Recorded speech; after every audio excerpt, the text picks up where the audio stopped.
जय हिंद प्यारे बच्चों। कक्षा 12 के बच्चों का हमारे इस चैनल पर स्वागत अभिनंदन है।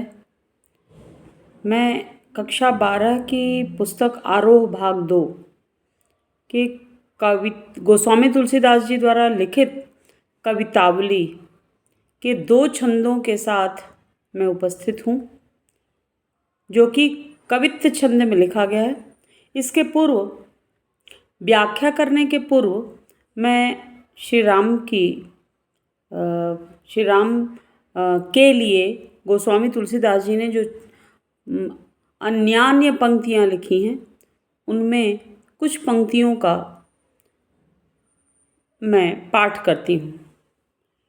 श्री रामचंद्र कृपालु भजु मन हरण भव भय दारुणम नव कंज लोचन कंज मुख कर कंज पद कंजारुणम कंदर्प अगणित अमित छवि नव नील नीरज सुंदरम पटपीत मानहु तड़ित रुचि शुचि नौमि जनक सुतावरम भजु दीन बंधु दीनेश दानव दैत्य वंश निकंदनम।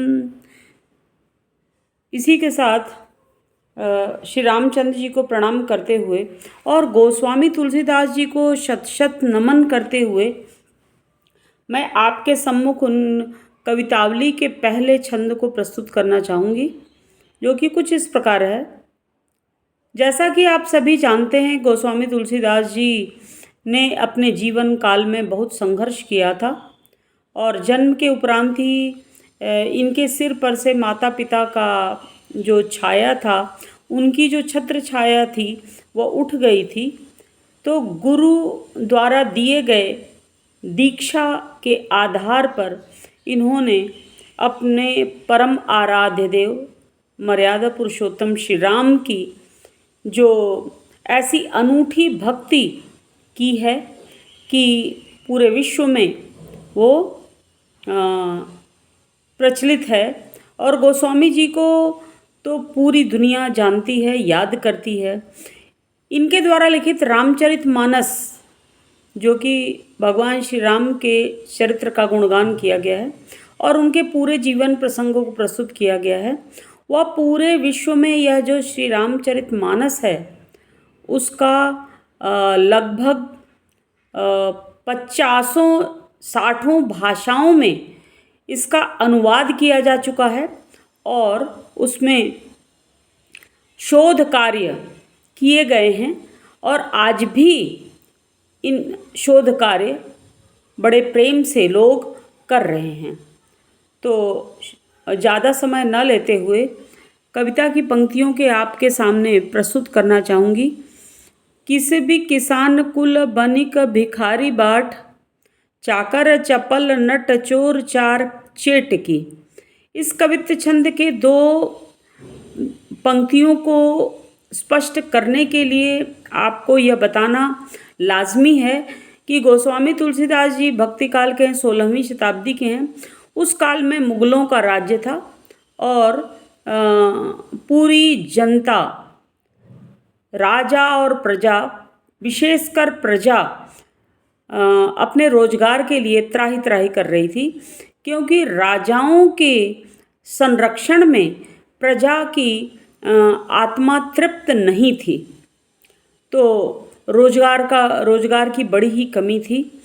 तो इसी आर्थिक त्रासद स्थितियों का उन्होंने विवरण प्रस्तुत किया है। वो कहते हैं किसी भी का अर्थ होता है जो श्रमजीवी होते हैं, मेहनत कश मजदूर वर्ग के लोग काम करते करते थक चुके हैं। और किसान कुल, कृषकों का पूरा समाज, कृषकों का पूरा वंश कृषि कार्य में इस प्रकार निमग्न है कि वो लोग अपने भूखे प्यासे और अपनी किसानी में, खेती किसानी में निमग्न हैं, उसके बावजूद अन्नदाताओं के जीवन में अन्न की कमी है। बनिक भिखारी बाट। बनिक, बनिक का अर्थ होता है बनिया, व्यापारी। वो व्यापारियों के पास भी इतने अर्थार्जन के साधन मौजूद नहीं थे, और इस निरुपलब्धि के कारण उनका व्यापार बहुत ही मंदा हो गया है। यहाँ तक कि व्यापार में जो लेन देन है सामग्रियों का और पैसों का, उस पर भी मानो रोक लग चुका है, जिसकी वजह से व्यापारी वर्ग भी बहुत ही हैरान और परेशान है। भिखारी, जब अन्नदाताओं के पास अन्न की कमी है तो भिखारियों को वो कैसे अन्नदान कर सकते हैं? तो भिखारी अलग ही त्राही त्राही कर रहे हैं। तो कलिकाल में इस प्रकार की चीज़ें देखने को आज भी मिलती हैं। कलयुग का यह जो भी चरण चल रहा हो, आज भी पूरा देश, रोजगार तो मिला सबको, किंतु पूरे देश में यदि हम पूरी परिक्रमा कर डालें तो भिखारियों का सैलाब हमें हर जगह दिखाई देता है। तो भिखारियों की आत्मा की तृप्ति नहीं हो पा रही है, चाहे उस काल का राजतंत्र हो और चाहे आज का लोकतंत्र हो।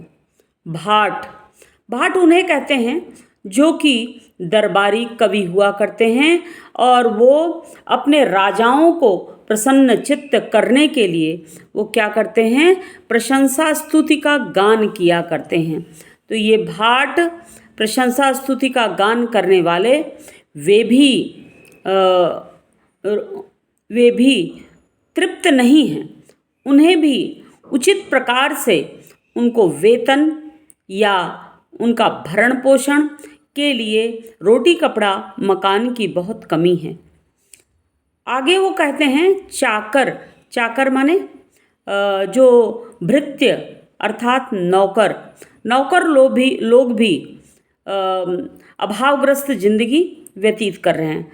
चपल नट, चपल माने चंचल और नट माने शारीरिक कलाबाजी में प्रवीण जो हमारे बाजीगर हैं, जो हमारे नट लोग हैं, जो कि रस्सी पर चलकर लोगों को अपने शारीरिक कला का प्रदर्शन करके अर्थार्जन करते हैं। ऐसे लोगों के जीवन में भी बहुत सारी असुविधाएं देखने को मिल रही हैं। चोर, अब जब मध्यम वर्ग से लेकर उच्च वर्ग के घर में वो अन्न धन की कमी दिखाई दे रही है, तो चोर लोग कैसे चोरी कर सकते हैं? जब अन्न धन ही घर में शेष नहीं है, तो चोरों की चोरी भी असफल जान पड़ रही है। इसलिए वे लोग भी अपनी छल छद्म और चोरी डकैती वाले कार्य में अपने आप को असक्षम महसूस कर रहे हैं। इसी प्रकार चार, यानी कि जो दूत होते हैं, जिनको मैसेंजर कहा जाता है। राजा लोग दूतों को एक दूसरे राजा के पास संदेश जो भेजा करते थे, उन्हें भी वो तृप्त नहीं कर पा रहे हैं। उनकी भी गाथा कुछ बड़ी ही कारुणिक और मार्मिक है। चेटकी, चेटकी का अर्थ होता है बाजीगर, जो कि 1 का 2, 2 का 4, 4 का 8 और 8 का 15 करने वाले जो बाजीगर हैं, वे भी अपने आप को अतृप्त महसूस कर रहे हैं। क्यों? क्योंकि उनके पास पैसों की बहुत ज़्यादा कमी है। और आगे कवि का यह कहना है, पेट को पढ़त, और जितने भी गुणी विद्यार्थी हैं, वे अपने पेट को चलाने के लिए, जीविकोपार्जन के लिए दुनिया भर की के शास्त्रों का ज्ञान अर्जित करने में किसी भी प्रकार पीछे नहीं हैं। गुण गढ़त, और गुणों को वो हासिल करने में पीछे नहीं हट रहे हैं। चढ़त गिरी और जंगलों में और पर्वतों पर चढ़कर जंगलों में जाकर भी वे त्राहि त्राहि कर रहे हैं, क्योंकि उन्हें उचित चीज़ों की प्राप्ति नहीं हो पा रही है। आगे कवि का मानना है, ऊंचे नीचे करम धर्म अधर्म करी। तुलसीदास जी कहते हैं, गोस्वामी तुलसीदास जी अपने जीवन के यथार्थ बोध का ज्ञान कराते हुए कहते हैं, उस काल में अपने जीविकोपार्जन को पूरा करने के लिए, अपने भरण पोषण को भली प्रकार आगे बढ़ाने के लिए, प्रतिदिन अपने क्षुधा की पूर्ति के लिए वो हर प्रकार के उत्कृष्ट कोटि के और निकृष्ट से निकृष्ट अधार्मिक कृत्य करने के लिए लाचार और विवश हैं। धर्म अधर्म करी, धार्मिक कार्य करने के बावजूद भी उन्हें उनकी आत्मा तृप्त नहीं है। अधार्मिक कृत्यों करने के लिए वो विवश दिखाई पड़ रहे हैं। यहाँ तक कि पेट ही को पचत, वो अपने पेट की आग को शमन करने के लिए बेचत बेटा बेटकी, ऐसी स्थिति आ गई है जिसमें कि लोगों ने अपने पुत्र और पुत्रियों को भी बेचने की यानी विक्रय करने की ठान ली है। यह कितनी ही कारुणिक और मार्मिक स्थिति है कि हृदय भी आज सुनकर वो झंकृत हो उठता है, क्योंकि माता पिता को सबसे प्रिय अपने पुत्र और पुत्री लगते हैं। लेकिन पेट की आग एक ऐसी आग है जिसको बुझाने के लिए यदि हमारे पास अन्न धन की कमी है तो लाचारी में लोग अपने पुत्र और पुत्रियों को बेचने में भी आमादा हैं। तुलसी बुझाई, गोस्वामी तुलसीदास जी कहते हैं कि गाढ़े समय में, संकटकालीन स्थितियों में यदि हम अपने धैर्य को धारण नहीं करते हैं और प्रभु की शरण में जाने की कोशिश नहीं करते हैं तो हमारे जीवन का उद्धार नहीं हो सकता। वे कहते हैं, तुलसी बुझाई एक राम घन श्याम ही ते, आगी बड़ वागी ते बड़ी है आगी पेट की। वे कहते हैं गोस्वामी तुलसीदास जी कि इस जीवन को चलाने के लिए यदि युग साथ नहीं दे रहा है, राजा प्रजा को तृप्त नहीं कर पा रहा है, तो कम से कम हम अपने आराध्य देव मर्यादा पुरुषोत्तम श्री राम की शरण में जाएं और उनकी आराधना करें।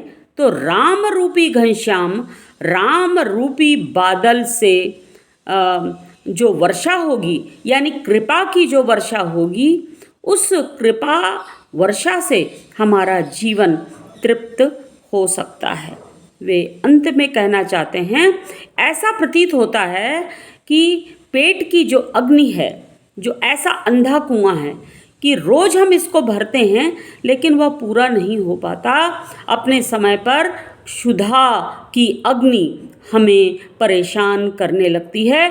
ऐसा प्रतीत होता है जैसे पेट की अग्नि बड़वाग्नि यानी जंगलों में लगी हुई अग्नि के समान है, जो बुझाए नहीं मिटती। इसलिए हमें ऐसे संकटकालीन स्थितियों में हमें प्रभु श्री राम की शरण में जाना चाहिए और उनकी सेवा, उनकी भक्ति अपनी करनी चाहिए। उनकी सेवा और भक्ति से हमारे अंदर एक तो श्रद्धा और भक्ति का भाव उजागर होगा और जीवन में सहन करने की प्रवृत्ति जागृत होगी और हमेशा हमारी आत्मा को प्रभु अप्रत्यक्ष रूप से तृप्त करते रहेंगे और कोई न कोई ऐसा प्रतिनिधि वो भेजेंगे जिससे हमारी आत्मा, हमारा जीवन पूर्ण रूप से संतुष्ट और तृप्त होगा।